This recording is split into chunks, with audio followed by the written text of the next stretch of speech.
내가 이 회사의 가치를 분석했어요. 그러면은 너무 좋아. 막, 와, 너무 싼 거야. 결국 이제 그것을 극복할 수 있는 가장 큰 방법은 경제적 해자겠죠. 결국은. 또 회자인가요? 해자.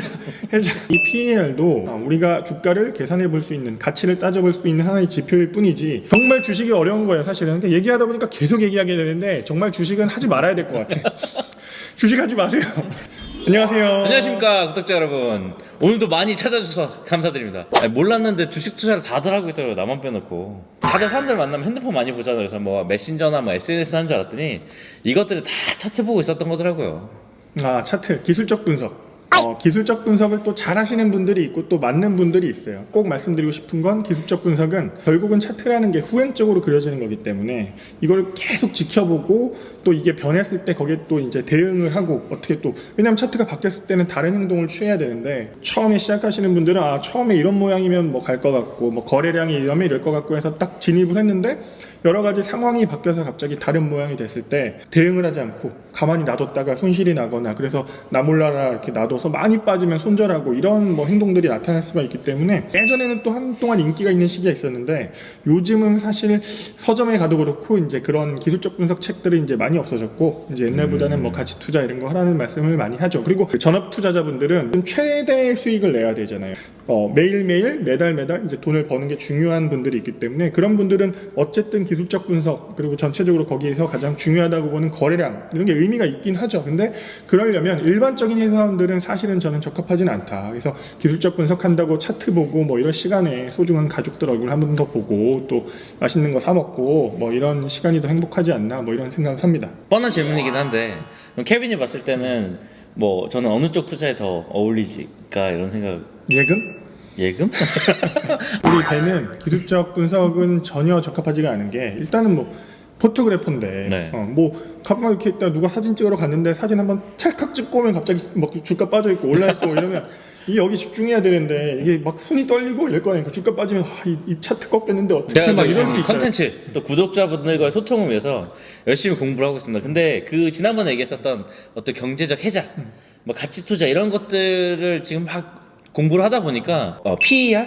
퍼라고 그러나요? 그러니까 그 부분에 대해서 말씀하시는 분들이 되게 많았고, 그러면서 거기서 수치가 낮으면 주식을 사면 된다, 이런 얘기들을 해주시는 분들이 있는데 뭔가 되게 잘 찾아왔죠. 그게 그러니까 거의 이제 교과서가 주는 폐해.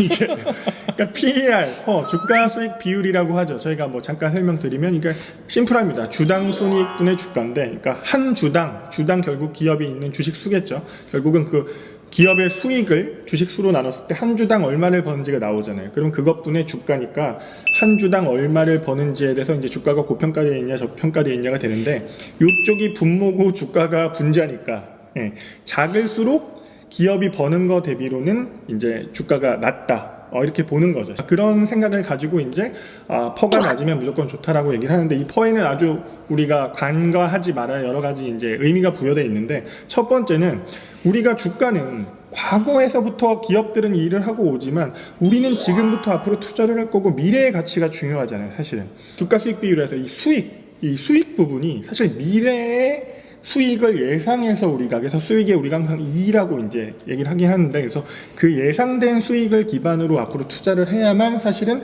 우리가 지금부터 미래로 투자하는 거를 이제 계산할 수가 있는 건데, 그거를 정확하게 계산할 수가 없다는 게 일단 하나 가장 큰 특징이라고 볼 수 있겠죠. 그러니까 그 부분이 지금 이제 제가 자영업자니까 계속 장사가 잘 되고 있는데 앞으로도 계속 잘 될 거냐에 대한 어떤 예측 이런 게 또 어렵다, 뭐 이런 그렇죠. 그런 걸로. 우리가 또 생각해야 되는 게, 동종업계, 그러니까 예를 들면 화학업계, 비슷한 일을 하고 비슷한 수익을 내고 비슷한 자산 가치가 있다면, 예를 들면 얘가 PER이 4고 얘가 6이라면 얘가 이제 저평가된 거라고 생각하지만, 만약에 이 업계가 전체적으로 좋지가 않아서 점점 실적이 낮아지고 있는 상황이라면 결국은 이 PER이 6인 애도 낮아질 수 있잖아요. 그래서 결국은 이 낮은 애를 사서 오르는 게 아니라 높은 애가 빠져서 하방으로 이제 평준화가 될 수도 있기 때문에, 상대적인 펄을 우리가 계산하는 게 상당히 중요합니다. 그래서 우리가 뭐 동종업계의 평균 펄을 봐야 된다, 뭐 이런 얘기들을 하는데, 결국 이제 그것을 극복할 수 있는 가장 큰 방법은 경제적 해자겠죠. 결국은 또 회자인가요? 해자. 그리고 또 한 가지, PER이 높아서 좋은 것도 있어요. 거꾸로. 높아서 좋은 게 있다고? 예를 들어서 조선업이나 이런 큰 장비업이 이제 좋을 때가 있었는데, 그때는 일부러 고퍼, PER이 높은 주식을 더 사는 경향이 있었습니다. 이유가 뭐냐?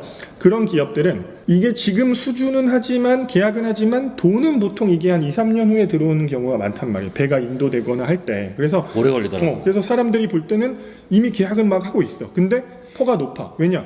이 회사가 워낙 잘 되고 있는 걸 아니까 실제 돈은 들어오지 않았는데 재무제표상으로.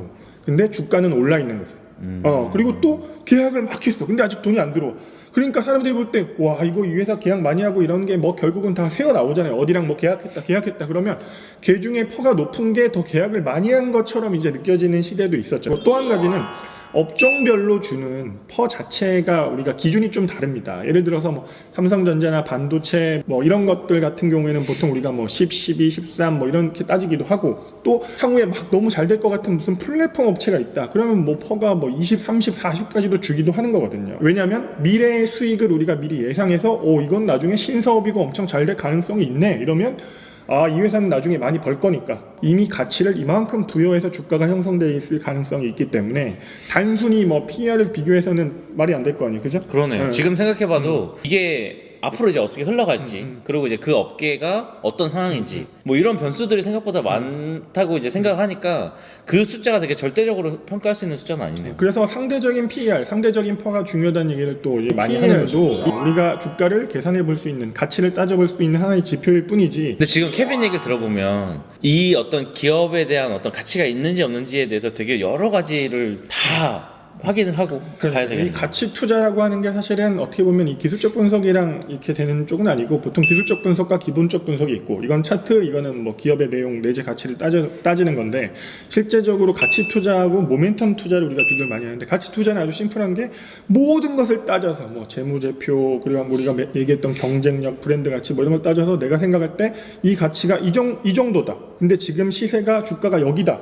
그러면은 이 낮은 데서 사서 이 가치가 됐을 때 팔면 이만큼의 이제 마진이 생길 거 아니에요, 사실은. 그러니까 그것을 우리는 게 가치 투자인 거고, 모멘텀 투자는 이제 기업이 어떤 일을 하고 있는데 갑자기 좋은 일이 있거나 어떤 모멘텀, 우리 모멘텀이라고 하지 않으니까 모멘텀이 있어서 주가가 팍 올라갈 때 같이 사서 더 올라가는 걸 이제 수익으로 취하는 건데, 우리가 흔히 하는 말로 가치 투자자는 주식을 좀 천천히 사라. 그러니까 뭐냐면 내가 이 회사의 가치를 분석했어요. 그러면은 너무 좋아, 막 너무 싼 거야. 이 회사 가치가 너무 싸. 그러면 이제 주식을 매수하잖아요. 근데 뭔가 이유가 있거나, 그러니까 아까도 얘기했지만 뭐 같은 업종 내에서 뭔가 업종이 지금 뭔가 수익이 안 나는 국면에 있거나 세계 경기가 안 좋거나 해서 보니까 같은 그 비슷한 수익을 내고 이런 회사도 같이 싼 상황일 수도 있는 거 아니에요. 그러면 그때 내가 나만 싼 회사를 발견했다고 이제 사면 되는 게 아니라 결국 그런 상황을 고려해서 천천히 사 모으거나 또는 와 내가 이렇게 싸다고 생각했는데 여기까지 빠지네.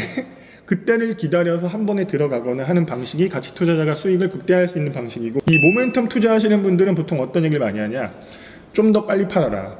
그러니까 뭐냐면 이게 계속 어떤 모멘텀으로 계속 갈 것 같지만 가다 보면 이제 또 비교하고 경쟁력 따지고 하면 이 회사가 너무 비싼가 싶어서 이제 꺾이는 경우가 생길 거 아니에요. 그래서 모멘텀 투자, 어떤 일이 발생하고 뭐 좋은 이벤트가 있을 때 주가가 오르는 방식의 투자를 하는 분들은 욕심을 절제해서 적절한 수익을 취해라. 뭐 이런 비교해서 그런 얘기들을 많이 하는 거죠. 그래서 지금 제가 얘기를 들어보면 결국 우리 배는 가치 투자가 적합한 스타일일 것 같고, 여러 기업을 찾아보면서 이 기업 괜찮네 생각했을 때 그 기업의 이제 가치를 따질 수 있는 공부를 이제 더 해 나가야 되는 거죠. 저희 유튜브에서 그런 공부 하나하나를 하기가 쉽진 않아요. 왜냐면 뭐 아까 그 PER도 그냥 우리가 단순히 뭐 이 주당 순이익분의 주가 이렇게 했지만 계산하는 방식도 많고 또 뭐 배당으로 하는 방법 여러 가지 가치를 평가하는 방식들이 있기 때문에 결국은 이 모든 게 쌓여서 나중에 이제 주식에서 손실을 보지 않을 수 있는 그런 실력이 되는 거죠. 그러니까 주식이 이렇게 어렵습니다. 그냥 뭐 10,000원에 사서 12,000원 팔고 2,000원 벌었다 좋아하면 나중에 그 주식이 6만 원도 가고 7만 원도 가는 게 주식이고. 오늘 제가 케빈 얘기를 쭉 들어보니까 이 가치 투자에 대해서 되게 그 회사가 어떤 회사인지에 대한 어떤 분석할 수 있는 자료들도 되게 많이 있기도 하고요, 찾아보면. 그리고 그거에 대해서 보는 힘도 키우는 것도 되게 중요한데, 오늘 케빈 얘기를 막 들으면 지금 문득 생각이 든 거는 그 회사가 말 그대로 우리가 얘기한 대로 어떤 가치를 갖고 어떻게 커갈 건지에 대한 어떤 그 자기중심적인 그런 판단이 어떤 투자에 되게 중요한 요소로 갈 것 같아요. 그래서 자기중심적인 이제 판단을 하다가 망가지는 결국은 그 전문가들이 보통 그 회사의 절대적인 가치를 계산하는 거는 거의 다 할 수 있습니다. 그 절대적인 가치를 계산해서 싸다고 생각하는 주식을 분산해서 사놓으면 전문가들이 뭐 여기서 이 주식 좋다 막 떠드는 그런 전문가들 말고 정말 이거 계산할 줄 알고 뭐 회계사분들도 있고 뭐 여러 가지 뭐 재무제표 사업보고서 볼 수 있는 분들이면 괜찮은 주식을 골라낼 수는 있을 거예요. 근데 문제는 그 괜찮은 주식들도 어떤 특정 시기에 올라가지 아무 때나 괜찮기 때문에 꾸준히 올라간다면 주식으로 누가 돈을 까먹겠습니까? 그래서 가장 중요한 거는 결국 괜찮은 거를 골라내고 그 중에서도 정말 글로벌 경쟁력이 있고 글로벌 경제적 혜자가 있는 기업을 투자한다면 전체적으로 손실이 없겠죠. 예를 들어 삼성전자 글로벌 경제적 혜자가 있잖아요. 그죠? 있어요. 다만 삼성전자는 예전보다 많이 올라와 있기 때문에 여기서는 호날두 같은 거지. 뭐냐면 아주 가치는 비싸고 뭐 잘한다고 하지만 여기서 과연 얼마나 더 잘할 수 있을까라는 정도 의심은 있는 정도? 그러니까, 가성비 같은. 그러니까 잘하긴 잘하고 무조건 있으면 좋은 삼성전자 같은 경우는 그래서 수익을 낼 수 있는 주식 그렇게 보면 되고 그 다음에 뭐 예를 들어 포스코 괜찮지. 포스코도 글로벌 경제적 혜자가 있습니다. 실제로 여러 가지 비용이나 이런 거 통제도 잘하고 그리고 LG의 뭐 시그니처 가전 이런 데 다 포스코 거 쓴단 말이에요. 그러니까 단순히 이렇게 철 이러면 옛날 뭐 이런 거라고만 볼 수는 없고 어떤 문제가 있겠습니까? 중국의 경기가 안 좋고 이러면 또 못 올라가고 이런 게 있잖아요. 그래서 미중 무역 전쟁 하면은 포스코 실적이 나쁘지 않아도 배당 많이 줘도 계속 빠지는 거예요. 그러니까 이런 걸 어떻게 다 계산하고 주식을 하겠냐. 그래서 제가 경제적 혜자가 있는 기업 그런 기업들을 골라서 최대한 좀 빠졌다 생각할 때 이렇게 나눠서 진입을 하고 또 그런 기업들 중에 뭔가 시대가 잘 맞아서 팍 튀어 올라가면 또 올라간 거 이렇게 정리를 하고 뭐 생각해보면 손실 날 이유가 없잖아요. 근데 이 얘기를 들어보니까 갑자기 이제 자영업자로서 그런 생각이 드네요. 그러니까 좋은 가치를 가진 그런 기업에 우리가 투자를 해서 기업도 살고 투자를 하는 우리도 같이 살고 뭐 이런 되게 꿈 같은 생각을 딱 해봅니다. 그러니까 그런 면에서 기술적 분석하는 사람들은 이제 그런 쪽에는 관심이 없는 거죠. 그러니까 정확하게 이렇게 이해하면 되는 거예요. 그러니까 네. 기술적 분석에 중심을 두는 사람들은 제가 볼 때는 완전 망할 회사만 아니면 모든 기업을 좀 똑같은 기준으로 봐야 되는 이슈는 있어요. 왜냐하면 마음속으로 이 회사 좋은 회사인데 차트가 안 맞았으니까 갑자기 뭐라 그러냐 나 이제부터 같이 투자할 거야 이런단 말이에요. 원래는 약간 정신승리 아니에요 그건? 아니 실패지. 실패가요? 왜냐하면 원래 기술적 분석을 하려고 했던 분들은 기술적 분석을 해야 됩니다. 끝까지 기술적 분석을 하려고 했다가 5일선 뭐 이렇게 해서 뭐 몇십 주선이 뭘 뚫고 막 다 계산해서 올라갈 줄 알았는데 만약에 꺾이고 뭐 이러면은 갑자기 마음이 바뀌는 거예요. 이 회사는 좋은 회사니까 다시 오를 거야. 기술적 분석 하시는 분들이 무조건 가장 중요하게 생각하는 건 손절이기 때문에 그 손절 타이밍을 나의 어떤 그 투자 방식을 바꿔가면서 어긴다면 이제 결국은 돈을 못 벌게 되겠죠. 가치 투자, 갈 길 아직 먼 것 같습니다. 네, 결국은 여러분 가치 투자는 가치 투자여야만 하는데 꼭 가치 투자를 한다고 하시다가 가치 투자를 하시는 분들이 있어요. 그러니까 뭐냐면 같이 빠져서 같이 막 고통을 느끼고 하는데 가장 쉽게 해결하는 방법은 처음부터 분산 투자를 조금 하는 겁니다. 사실은. 그리고 진입 시점을 다르게 하는 거죠. 그래서 돈이 생겼다고 바로 다 투자하지 마시고 특정 타이밍에 어떤 주식이 오를지는 사실 누구도 모릅니다. 1년 12개월 중에 주식 오르는 건 2개월이라는 얘기가 원래도 있어요. 뭐 그런 얘기도 들어본 것 같아요. 물론 케빈한테 들은 건데 그 2개월이 나한테만 오더라. 그렇죠. 왜냐면은 꼭 그 상승하기 직전에 주가가 확 빠지거나 뭐 안 좋은 얘기가 돌아요. 막 안 좋은 얘기가 이 회사 안 좋다. 그러면 보통 딱 팔면 그때부터 오르는 경우도 많고 그래서 여러분들 뭐 예를 들면 뭐 저희가 어쨌든 최근에 이제 한 종목들이 오늘도 해서 이제 다 플러스로 전부 다 올라왔는데 이제 5종목이 그런 얘기가 있는 거죠. 뭐 CJ제당이 건물 팔기 전에 뭐라고 했겠어요. 부채가 너무 많아서 어렵다. 근데 건물 팔고 나니까 재무구조 개선으로 이제 오른다. 이 말을 많이 바꾼단 말이에요. 오히려 생각해보면 1조짜리 땅이 있는데 부동산 경기가 좋으니까 이 땅을 팔려고 하니까 팔리겠구나 이렇게 생각할 수도 있는데 기자분들은 오히려 그 타이밍에 재무구조 안 좋다.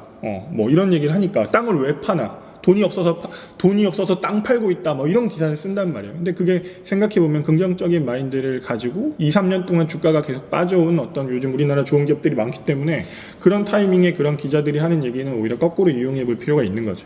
구독자 여러분들도 그렇고 저희도 그렇고 진짜 잘하고 좋은 거는 잘한다, 잘하고 있다 칭찬도 좀 하고 맞아요. 응원도 좀 하고 이랬으면 좋겠습니다. 제가 볼 때 주식 투자로 돈을 벌 수 있는 가장 중요한 게 첫 번째가 어쨌든 끊임없는 자기 절제와 분산 투자를 하는 거고, 두 번째가 긍정적인 마인드예요. 제가 볼 때 긍정적인 마인드를 가지고 빠지는 주식, 근데 가치 있는 주식을 분산 투자하다 보면 당연히 오른다, 그리고 오를 때 생각보다 많이 오를 수도 있다, 이런 생각을 해야 되는데, 보통 어떤 생각들을 하시냐면 처음에는 이제 사는 거죠. 나눠서 사는 거야. 10만 원에도 사고 9만 5천 원도 사고 9만 원도 샀어. 근데 갑자기 8만 5천 원 되면 와, 이거 더 빠지는 거 아니야 하고 이제 안 사고. 그때 사야 되는 거 아니야, 너? 근데 거기서 물론 가치를 평가할 필요는 있겠죠. 근데 일단 좋은 회사를 평가했다면 그러면 거기서 사야 될 거 아니에요. 사야 돼서 올라와. 근데 또 어떤 문제가 있어. 샀어. 근데 올라오면 이제 밑에서도 샀으니까 10만 원만 돼도 플러스 한 3, 4% 날 거 아니에요. 이제 나눠 샀으니까. 팔아요, 거기서. 그러니까 왜 그러냐? 빠졌을 때 긍정적인 마인드로 이걸 못 견뎌서요. 시장이 좋지 않을 때 내 자금을 최대한 아끼고 지키고 현금 보유를 좀 하면서 이제 이 긍정적인 마인드로 견뎌야 되는데, 보통은 빠졌다 올라오면 다행이다, 우리나라 역시 뭐 주식 안 좋아하고 이제 팔아버리는 거예요.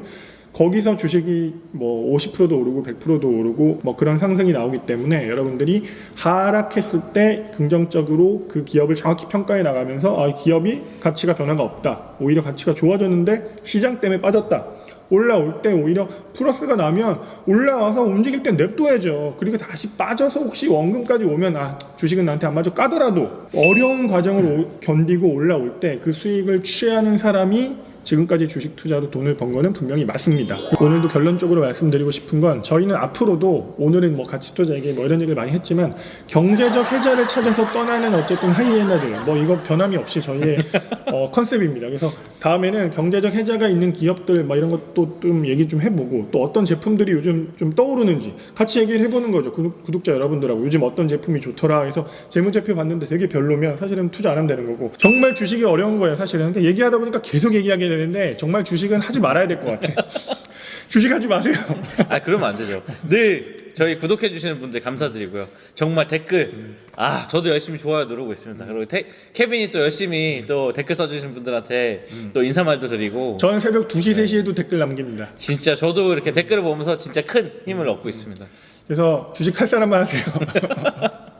정말 이제 저희 채널에 새로 와주신 구독자분들도 감사하고, 또 저희를 계속 지켜봐 주신 분들도 감사의 말씀드리고요. 네, 그리고 구독과 좋아요 정말 저희에게 컨텐츠 제작에 힘이 되고 있습니다. 감사의 말씀 드리세요 빨리. 댓글 2시 20분에 남기신 분들 제가 1분 있다 댓글 남기는 거 같죠? 네. 저희 언제나 마음이 열려 있습니다. 일단은 최근에 주식 얘기를 많이 찍는 이유도 주식 이 시장이 저는 좋아져서도 있지만, 여러분들이 또 댓글 많이 남겨주시고 관심 가져주셔서 저희도 더 이제 신이 나서 더 찍고 더 열심히 찍고 앞으로 좋은 영상 많이 만들도록 하겠습니다. 자, 이상 경제TV였습니다. 감사합니다.